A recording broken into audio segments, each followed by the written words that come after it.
আপনাদের আমি আগেও বলেছিলাম আমি কলকাতায় থাকি। তো আমার সবথেকে গর্ব কি হয় জানেন তো? আমি এই ভারতবর্ষের মাটিতে জন্মেছি। এটা সবথেকে বড় গর্বের বিষয়। আর দ্বিতীয় গর্বের বিষয় হলো আমি বাংলার মাটিতে জন্মেছি। এখানে সব রকম প্রকৃতি না মোটামুটি আশা করি আমি এই বয়সে অন্তত দেখেছি। তাই সেই সব আমার কথাটা ছেড়েই দিই। আমি একটা কথা আপনাদের বলি। তা আগে আমি বলেছিলাম কলকাতায় বাস করি। তা আগে আমাদের এখানকার পরিবেশ কিরকম ছিল বলুন তো? ৩ কাঠা জমির মধ্যে ৩ জন কি ৫ জন বসবাস করতো। আর এখন পরিবেশটা হয়ে গেছে ঠিক এরকম টাইপের, দেখেন। কিন্তু লন্ডনের কথা বলেছিলাম, দেখুন এইটা ৩ কাঠা জমি। এইখানে মোটামুটি এখন ৩০ থেকে ৪০ জন মানুষ বাস করে। আর জনসংখ্যা বাড়ছে, খুব ভালো কথা। সবাইকে নিয়ে থাকতেও আমাদের খুব ভালোবাসে, যেহেতু আমরা বাঙালি তো। কিন্তু কথা সেটা না, কথা হচ্ছে এখানে ক্লাবও কিন্তু প্রচুর আছে। আমাদের কলকাতা শহরে ক্লাবও পাড়ায় পাড়ায় আপনি ক্লাব দেখতে পাবেন। আমি যেখানে বসে রয়েছি এখন ভিডিও করছি, এটাও কিন্তু একটা ক্লাব, দেখি না, PYS কন্যাশ্রী যুবক সংঘ। তাই ক্লাবে ছেলে অনেক, ৩০খানা ছেলে।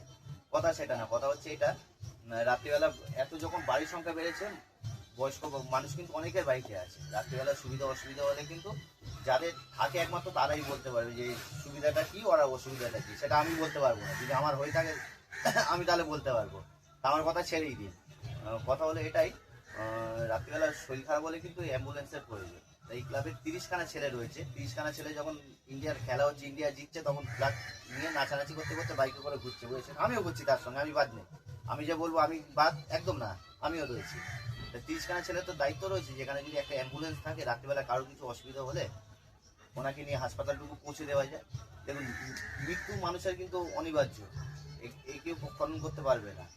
না পারবেন আপনি, না পারবো আমি, স্বয়ং ঈশ্বর ছাড়া। কিন্তু কথা হলো এটা, চেষ্টা তো আমরা করে একটু দেখতে পারি। মানুষের সময় কখন কার কি হয় নিয়তি ঘরে কেউ কিন্তু বলতে পারে না। তা সবাই যদি সবার পাশে থেকে যদি কাজ করা যায়, সেটা মনে হয় ভালো হয়। আর আমাদের এখানে ক্লাব প্রচুর রয়েছে, সেই তুলনায় কিন্তু অ্যাম্বুলেন্স কিন্তু আমাদের এখানে একটা ক্লাব থেকেই আমরা সহযোগিতা পাই। তা উনি তো সবাইকে সহযোগিতা এরমভাবে দিতে পারে না। আজকে ধরুন এই ফ্ল্যাটে হয়েছে, ক্যামেরা ঘোরা, এনাকে নিয়ে ধরুন হাসপাতালে গেছে, পরক করে ধরুন ওই ফ্ল্যাটটাতে হয়েছে, কোনো বয়স্ক লোক থাকতেই পারে, ওনার হয়েছে। তা উনি আস্তে আস্তে কি নিয়ে অতক্ষণ ওয়েট করবেন? এটা তো খাবার দিয়ে না, অর্ডার করেনি যে আপনার 10 মিনিট 15 মিনিট পরে এলেও হয়ে যায়। মানুষটা কিন্তু মারা গেলেও যেতে পারে। অতএব মানুষের চিতা কিন্তু অনিবার্য। যে কোনো মানুষের দেখি দাও তুমি, চিতা মানুষের অনিবার্য। জন্মালে মরতে হবে। সে আপনি 1 টাকা নিয়ে জন্মান, আর সেই মাথায় কোটি টাকা নিয়ে সম্পত্তি জন্মান, মৃত্যু অনিবার্য। অতএব সবাই মিলে যদি একটু চেষ্টা করা যায় না, প্রত্যেকটা ক্লাবে, আমি বলছি না সব কটা ক্লাবে, 10টা ক্লাব যদি কর্ণশ্রী চত্বরে থাকে, অন্তত 5টা ক্লাবেও যদি রাখে না, তাতেও মনে হয় অনেক সবার জন্য উপকার হবে। আমরা আমরা সকলে মিলে যদি এই চেষ্টাটা করি না, এই চেষ্টাটা কিন্তু খুব একটা বড় চেষ্টা মনে হয় না হবে, একটা ছোট জিনিস। তা সেটা কথা না, চেষ্টা সবাই মিলে একসঙ্গে